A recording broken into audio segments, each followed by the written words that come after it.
Di sini saya akan menjelaskan yang pertama yaitu korupsi dan integritas. Korupsi merupakan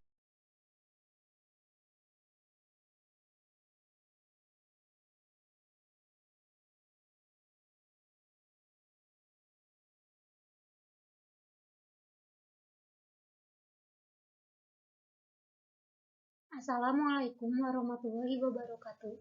Nama saya Regina Indah Lestari dari jurusan Ekonomi Bisnis. Di sini saya akan menjelaskan mengenai materi korupsi sebagai salah satu tugas dari mata kuliah Kode Etik. Yang pertama yaitu korupsi dan integritas. Korupsi merupakan penyalahgunaan uang negara, baik perusahaan atau lainnya, untuk kepentingan sendiri maupun orang lain. Dilansir dari situs Investopedia, korupsi adalah perilaku tidak jujur yang dilakukan oleh pemegang kekuasaan, seperti manajer atau pejabat pemerintah. Sementara itu, integritas kata yang berasal dari bahasa Latin, yaitu integer, yang artinya utuh dan lengkap. Integritas adalah sifat atau keadaan yang menunjukkan kesatuan yang utuh sehingga memiliki potensi dan kemampuan yang memancarkan kewibawaan dan kejujuran. Yang kedua, ada faktor-faktor penyebab korupsi. Terdapat dua faktor penyebab korupsi, yaitu faktor internal dan faktor eksternal. Dari internal sendiri yaitu ada perilaku individu dan aspek sosial, sementara eksternal yaitu terdiri dari aspek sikap masyarakat terhadap korupsi, aspek ekonomi, aspek politis, dan aspek organisasi. Yang ketiga, ada korupsi karena kebutuhan. Korupsi yang dilakukan atas dasar kebutuhan biasanya dilakukan oleh pegawai rendahan. Uang yang dicuri biasanya tidak terlalu besar, karena dia melakukan semata-mata karena terdesak oleh kebutuhan ekonomi. Biasanya dalam bentuk pungli, merubah kwitansi pembelian atau tindakan lainnya yang pada intinya bukan untuk memperkaya, tapi semata-mata karena desakan ekonomi. 4. Ada korupsi karena kecelakaan.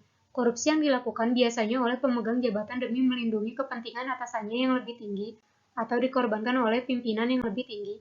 Hal ini sering dijumpai akibat prosedur dan mekanisme yang telah digariskan tidak dijalankan sebagaimana mestinya, karena pemimpin memanfaatkan kekuasaan atau ketidakberanian bawahan menolak keinginan pimpinan, walaupun itu melanggar standar operasi dalam instansi tersebut. Yang kelima, ada korupsi yang direncanakan. Korupsi yang direncanakan dan ini hanya bisa dilakukan oleh orang yang memegang jabatan dan kekuasaan cukup tinggi, serta memiliki kewenangan dalam mengambil kebijakan, sehingga mampu mendesain secara terintegrasi termasuk menyuap orang yang akan menghalangi atau menghambat kegiatan pencurian ini. Korupsi jenis ini sangat sulit dibongkar karena melibatkan orang dan dana yang cukup besar, dan seluruh kegiatan pencurian uang negara ini sudah direncanakan jauh sebelum proyek itu dilaksanakan. Di sini, selanjutnya, ada korupsi dalam perspektif undang-undang. Terdapat dalam pasal 2 Undang-Undang Nomor 31 Tahun 1999 yang mengatur perbuatan korupsi yang pertama. Berdasarkan ketentuan pasal 2, perbuatan korupsi yang dilarang adalah memperkaya diri atau memperkaya suatu korporasi. Perbuatan memperkaya mana dilakukan dengan cara melawan hukum. Kemudian, terdapat macam-macam tindak pidana korupsi, di antaranya kerugian uang negara, suap, gerakan dana yang perbuatan curang, dan juga berikut merupakan pencegahan korupsi pada sektor pelayanan publik. Di antaranya, memperkuat Dewan Perwakilan Rakyat, memperkuat Mahkamah Agung dan jajaran peradilan di bawahnya, membangun kode etik di sektor publik, membangun kode etik di sektor parpol, organisasi profesi, dan asosiasi bisnis, meneliti sebab-sebab perbuatan korupsi secara berkelanjutan. Di sini saya juga menjelaskan mengenai peranan mahasiswa dalam pencegahan korupsi. Yang pertama di lingkungan kampus. Untuk dapat berperan secara optimal dalam pemberantasan korupsi adalah pembenahan terhadap diri dan kampusnya. Dengan kata lain, mahasiswa harus mendemonstrasikan bahwa diri dan kampusnya harus bersih dan jauh dari perbuatan korupsi. Untuk mewujudkan hal tersebut, upaya pemberantasan korupsi dimulai dari awal masuk perkuliahan. Pada masa ini merupakan masa penerimaan mahasiswa di mana mahasiswa diharapkan mengkritisi kebijakan internal kampus dan sekaligus melakukan pressure kepada pemerintah agar undang-undang yang mengatur pendidikan tidak memberikan peluang terjadinya korupsi. Di samping itu, mahasiswa melakukan kontrol terhadap jalannya penerimaan mahasiswa baru dan melaporkan kepada pihak-pihak yang berwenang atas penyelewengan yang ada.